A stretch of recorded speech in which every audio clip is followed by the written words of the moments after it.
Hey, what is up everyone? In today's video, I'm going to show you how to delete WhatsApp contact.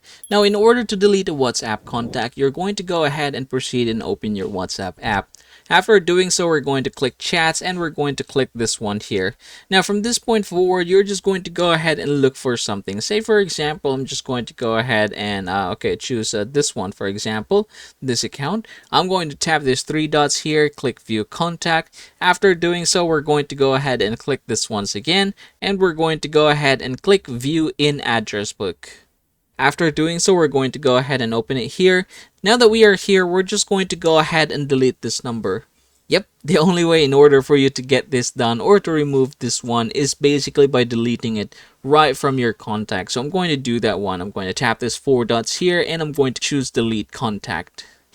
Alright, now that it's done, we're going to go ahead and try to check if it's still there. So I'm going to tap this again, and we're going to go ahead and look for that. Again, the name of it is OWA or OWWA, and it's not here anymore.